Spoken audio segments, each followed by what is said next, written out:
Assalamualaikum warahmatullahi wabarakatuh. Halo semua. Kami dari kelompok 5 akan menjelaskan tentang penerapan hukum Bernoulli dalam roket air sederhana. Jangan lupa like ya. Penerapan hukum Bernoulli pada roket air sederhana disusun oleh kelompok 5 TPB 46. Dosen pengampu Ibu Putih Yunesti, Sarjana Teknik, Master of Railway Engineering. Ketua kelompok Raffi Nur Alfarizi, NIM 123350099. Anggota kelompok Yolvi Ramadini, NIM 123350093.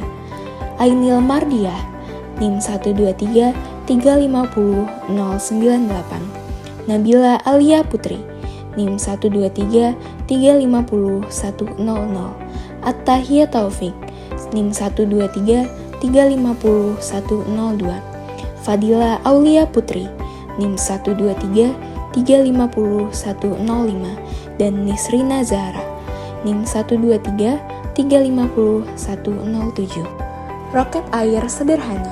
Roket air merupakan salah satu jenis mainan edukatif yang menarik untuk dikaji. Meskipun prinsip dasarnya sederhana, yaitu dengan menggunakan air dan udara sebagai gaya dorong, namun analisis gerak pada tiap fasenya cukup rumit.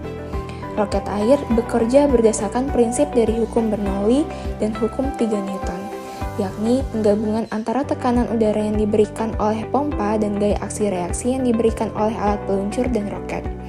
Peluncuran roket dapat berjalan dengan mulus dan roket dapat meluncur ke atas dengan lancar, karena adanya tekanan yang diberikan cukup kuat dan air yang dimasukkan ke dalam roket tidak melampaui batas yang seharusnya. Prinsip roket air pada hukum Bernoulli.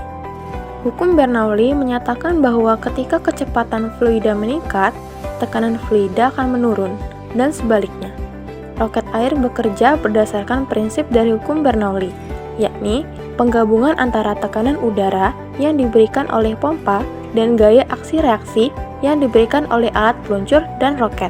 Peluncuran roket dapat berjalan mulus dan roket dapat meluncur ke atas dengan lancar karena tekanan yang diberikan cukup kuat dan air yang dimasukkan ke dalam roket tidak melampaui batas yang seharusnya.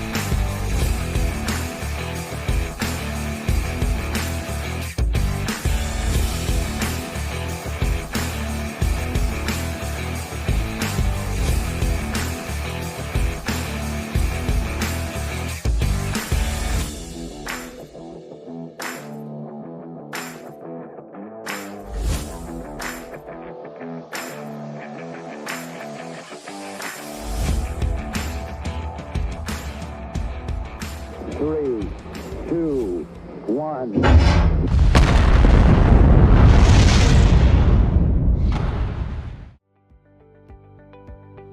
Terdapat kendala yang kami hadapi dalam proses uji coba roket air ini. Kendala pertama yaitu kebocoran tutup botol yang disebabkan oleh ketidaksesuaian ukuran lubang tutup botol dengan pentil ban sehingga menyebabkan air bocor keluar.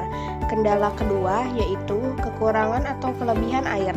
Roket air membutuhkan pasokan air yang cukup untuk meluncurkan dan menerbangkannya. Jika pasokan air terbatas atau berlebih, maka mengakibatkan roket tidak meluncur dengan baik. Kelebihan. Roket air sederhana memiliki beberapa kelebihan, diantaranya seperti sederhana, murah, prinsip fisika yang mudah dipahami, serta kesempatan eksperimen. Roket air sederhana dapat dibuat dengan bahan-bahan yang mudah ditemukan dan juga proses pembuatannya yang sederhana. Prinsip-prinsip yang diterapkan dalam percobaan roket air sederhana juga dapat dipelajari secara langsung. Hal ini membantu memperdalam tentang prinsip-prinsip dasar aerodinamika. Dalam pengujiannya, roket air sederhana memberikan kesempatan untuk mengeksplor dan meningkatkan kinerja roket air. Di mana ada kelebihan, pasti ada kekurangan. Berikut adalah kekurangan-kekurangan roket air sederhana. Kekurangan. Nah, ada 3 kekurangan dalam roket air sederhana. Yang pertama, batasan ketinggian dan jarak. Roket air sederhana umumnya memiliki keterbatasan dalam mencapai ketinggian dan jarak yang signifikan. Meskipun dapat mencapai ketinggian yang cukup tinggi, tetapi tergantung pada desain dan tekanan air yang digunakan, dan jangkauannya biasanya terbatas. Saran pengembangan roket air sederhana. Yang pertama, desain yang aerodinamis. Pastikan desain roket air memiliki bentuk aerodinamis yang baik. Bentuk yang aerodinamis akan mengurangi hambatan udara dan meningkatkan efisiensi roket dalam menghasilkan dorongan. Bentuk yang baik adalah yang ramping dan memiliki kurva yang halus. Yang kedua, pemilihan nozzle yang tepat. Nozzle adalah bagian roket air yang berfungsi mengarahkan aliran air dan mengubah tekanan menjadi kecepatan. Pilihlah nozzle yang sesuai dengan ukuran roket air dan kecepatan air yang diinginkan. Nozzle yang lebih kecil akan meningkatkan kecepatan aliran air, yang pada gilirannya meningkatkan dorongan. 3. Stabilitas roket. Penting untuk menjaga stabilitas roket selama penerbangan agar roket dapat terbang dengan lurus dan terhindar dari kecelakaan. Anda bisa mencoba menambahkan sirip atau stabilizer di bagian belakang roket untuk meningkatkan stabilitasnya. Pastikan sirip tersebut dirancang dengan baik dan dipasang secara simetris. Dan yang keempat, pengaturan tangki air. Tangki air dalam roket berperan penting dalam menghasilkan dorongan. Pastikan tangki air cukup besar untuk menyimpan jumlah air yang diperlukan. Tetapi, jangan terlalu besar sehingga roket menjadi terlalu berat. Cobalah untuk menjaga tekanan air tetap konsisten selama peluncuran dengan menggunakan katup pengatur tekanan.